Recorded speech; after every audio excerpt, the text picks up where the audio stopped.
उपलब्ध है premium TV, washing machine,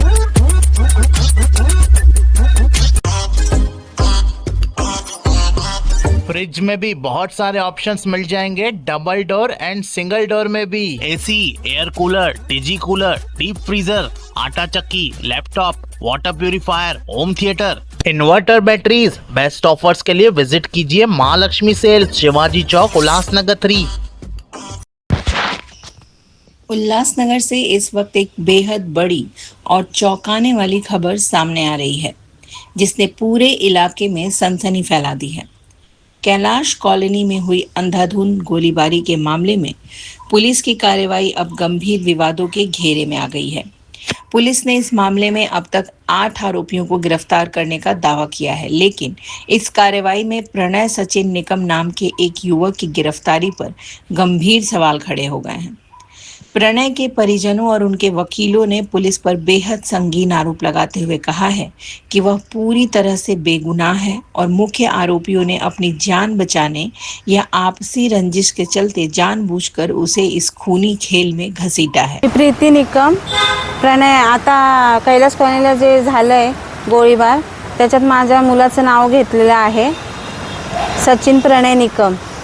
तर 25 तारखेला त्याला घरातून उचललं पोलिसांनी, रात्रभर त्याला टॉर्चर केलं आणि मग 26 तारखेला पण दिवसभर रात्रभर टॉर्चर करून मग कंप्लेंट त्याची नोंदवली। 26 तारखेला मेडिकल केलं आणि नंतर दुसऱ्या दिवशी कोर्टात आणलं की त्याला जबरदस्ती करतात आहेत की तू सांग त्याने दीपकनी गन दिली आहे म्हणून फिर्यादीने, मग त्याला अडकवतात आहेत। त्याचा काहीच दोष नाही आहे, त्यांनी काय केलंच नाही आहे, त्याचा गुन्हाच नाही आहे काय, त्याला फसवतात आहेत। त्याच जागेवरती होता, जो गोळ्या घालणारा त्याला माहिती तर तो गेला असता का तिथे, बोलला असता का मला गोळ्या घाला म्हणून मी तिथं उभा राहतो त्यांच्याबरोबर। हे बघा व्हिडिओ पण आहे त्याचा, त्याला मेसेज आलेला, त्याने तो मेसेज दाखवला पण दीपक ठाकूरला।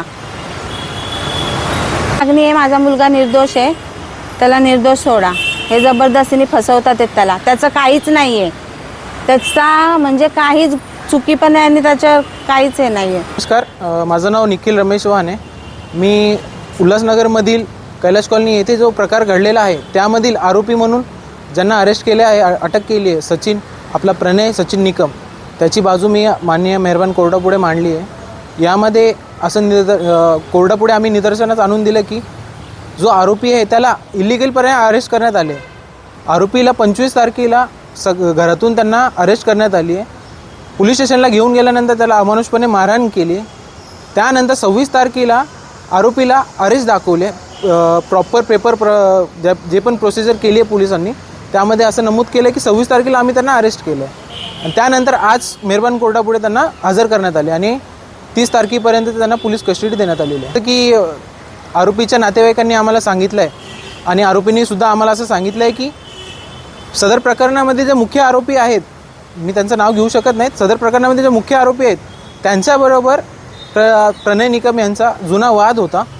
त्या वादाचा राग मनात धरून यांनी प्रणय निकम यांचं नाव घेतलेलं आहे। जर बघितलं तर त्यामध्ये पोलिसांनी असंही सांगितलं प्रणय निकमला की सदर जो तुम्ही बंदूक जी दिली आहे बिराजदारला, आरोपी नंबर 1 यांना, ती फिर्यादी यांच्याकडनं घेऊन मग आरोपी नंबर 1ला दिली आहे असंही प्रेशराईज करत आहे पोलिसांमार्फत, असंही प्रेशराईज केलं जात आहे आणि मुख्य फिर्यादी आहे यांनाच टार्गेट करून आरोपी बनवण्यात येणार आहे अशा प्रकारची माहिती पण आम्हाला आरोपीकडनं मिळाली आणि आरोपीच्या नातेवाईकाकडनं मिळालेली आहे। पण न्यायालयापुढे एक अर्ज केला आहे, त्यामध्ये मुख्य असं आहे की 25 तारखेला आरोपी प्रणय निकम यांना जेव्हा ताब्यामध्ये घेण्यात आलं होतं, अरेस्ट करण्यात आलं होतं, त्या दिवशीचे संपूर्ण CCTV फुटेज, आजपर्यंतचे CCTV फुटेज हे जतन करून मेहरबान कोर्टापुढे सादर करावं, एक असा आम्ही अर्ज दिला आहे। आणि दुसरा एक अर्ज असा दिला आहे की आरोपीची जी अरेस्ट आहे ती बेकायदेशीर आहे आणि तशा प्रकारचे फिर्यादी आरोपीला मारहाण